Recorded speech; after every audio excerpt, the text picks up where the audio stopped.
Hi guys, Blacksmith MMA here, coming to you after an amazing weekend in the Free Telegram. We cashed big. It was the biggest win I've ever had in terms of the complete night.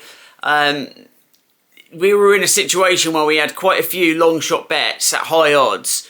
And in those situations, you don't need them all to hit. You just need a few and you're going to make profit and make money, even if you do lose some of the others. But we were fortunate that most of them hit. Earlier on in the card, there were a few weird decisions and fighters gas in. But then when it got to the more lucrative plays, we cashed big. And it was just the same as last week, you know, where we had Volk.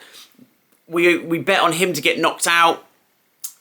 And it happened. People told us we were stupid. Volk was going to destroy him. It was this crazy situation when no one was back in Topuria, even though Volk had just been KO'd and was coming back too soon. We knew that he was going to get knocked out. We cashed massively. This weekend, same situation. People saying we were stupid. You know, all the favourites again. Typical MMA casual bettors, just picking the names that they know. They have no idea about the competition, done no tape study, saying we're going to lose for picking Royval and Ortega, and we cash big. Not only that, we predict Royval by decision. That fight was always going to go to a decision, by the way, and Ortega by stoppage as well. We got him by submission. I'm surprised more people weren't on that. He almost submitted Volkanovski, so come on. You knew it was going to happen, especially in the altitude with Mexico. But again, nobody predicted it. They wanted to go with Yair because the last fight he started landing on Ortega. They don't realise that Ortega is he's just a different breed. You know, he's a grinder and he cooked him. So amazing night of winning, big money cashed.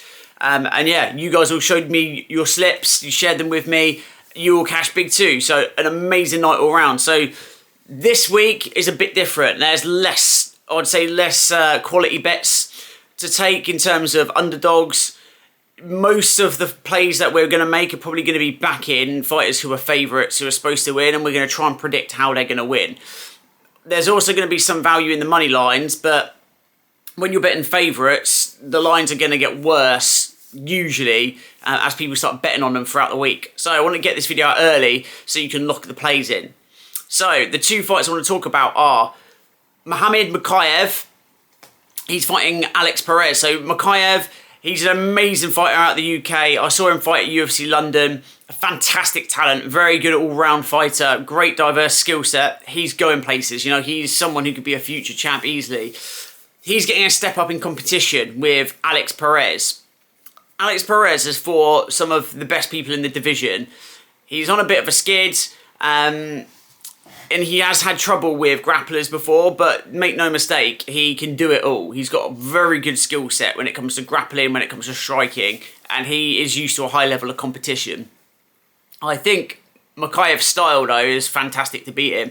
Mokaev is a very good wrestler, very good submission artist as well. And he's got great hands, so he'll be able to set up the takedowns with his striking. And I believe Perez, even though he does have some nice kicks and some nice strikes, I believe Mokaev will be able to march him down and will be able to trade with him. And I think he just has great fight IQ, so I think he is going to get the takedown. He's either going to work, get a submission in, or he's going to pound him out from back control perhaps. It could go to decision because this is a step up in competition. So it may be that he has a good performance and doesn't get it done. But I would go with Mokaev by submission. We've seen Perez has lost to submission before. And I think Mokaev may hunt the submission because of that, even if he sets it up with some vicious ground and pound. But it's obvious what the UFC is doing here. And it often works well to go with the bet that the UFC wants to happen. Because the UFC are giving matchups to people that they want to promote and make stars. You know, they were tired of Moreno. They wanted some new blood. Royval's a revenge angle, even though I'm sure they would rather someone completely new comes in. He was the better of two, you know, he was the better choice out of two bad choices. Ortega, they've really been backing Ortega. They really promoted like mad out of nowhere. So the injury stopped that. They're kind of sick of that division. They want new people in it. They would love to have Ortega fighting Topuria. They do not want Yair back in the mix. He's been in the mix for so long. that matchup, even though it was a hard matchup, you know, he took a beating for a round. It is one that stylistically favoured Ortega. So the UFC have a plan that they want. It doesn't always go according to plan, but when your analysis says the fighter should win who they are pushing, that is almost like an extra tick in the box that your analysis is on point. So I feel like we've got that here. And the next fight that we're going to talk about as well is the same situation. Jairzinho Rozenstruik against Shamil Gaziev. So Rozenstruik, kind of similar actually to Perez. Someone who had a quite good pedigree in terms of his skill set. He's got a very good kickboxing pedigree. Very talented fighter. Has gone up against some good fighters, but he's never risen to his, I guess, to his potential. There is some hesitation that has come in his fights. We've seen it time and time again when he's waiting and he just doesn't seem to pull the trigger.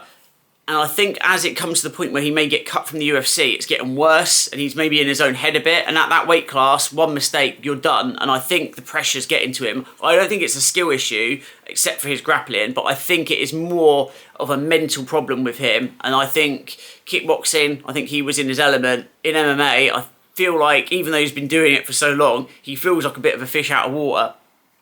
Gaziev is a good striker. He uses volume. He is powerful, don't get me wrong, but he uses a wide variety of strikes and volume to get into the clinch.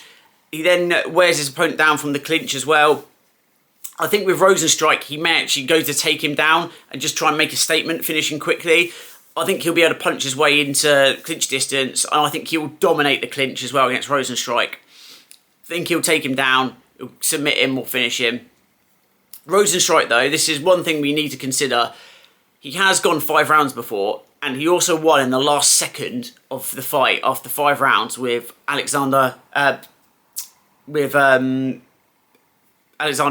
Sorry, my brain's gone. Alistair Overeem. I don't know what I'm saying. He's one of my favourite fighters as well. So my brain just, I'm thinking of Alex Perez. My brain went mad then. So Alistair Overeem was actually just teeing him up for 5 rounds. It was a fight that was dragging on a bit, but Alistair was clearly ahead. And then the last second, he landed a horrific elbow that just ripped Overeem's face open. So we have to consider Gaziev has not been 5 rounds. I don't think he's even really been past round 2 for a long time. So we don't really know if Gaziev has the gas tank. If it goes into the later stage of the fight, Rozenstruik can always knock anyone out. It's heavyweight, you know, but particularly him. He's a striker. He can knock someone out easily in the later rounds. So if Gaziev gasses, that could be a problem. I believe Gaziev will have the better cardio of the two, just because he's the up-and-coming prospect. He's from Dagestan. They're notorious for being grafters who have good cardio. And I think if he makes Rozenstruik wrestle as well, Rozenstruik is going to wear down and gas out more. So even if he gets tired, I think Rozenstruik will be more tired. And I think when he gets in that position where he's exhausted, he gives up the takedowns a bit too willingly, or he doesn't fight the clinch as much as he should. So I really believe that Gaziev is going to be the superior fighter. I believe the UFC want him to build his name off of Rozenstruik, who the UFC were quite high upon and were pushing, but he just never performed to the standard that they expected. So now they're going to use him on his way out of the UFC to promote an up-and-comer. It's that classic trajectory for both. We have seen this happen before where very talented prospects face a step up in competition, they don't rise to the occasion, and the more experienced fighter ends up winning. But I think these are two situations where the prospects are talented enough and have got good enough experience where they're going to win. And I think they've got skill sets that nullify the other. Mokaev's wrestling is just fantastic. You look at his last couple of fights. He does some. He has hit some reversals that are really impressive.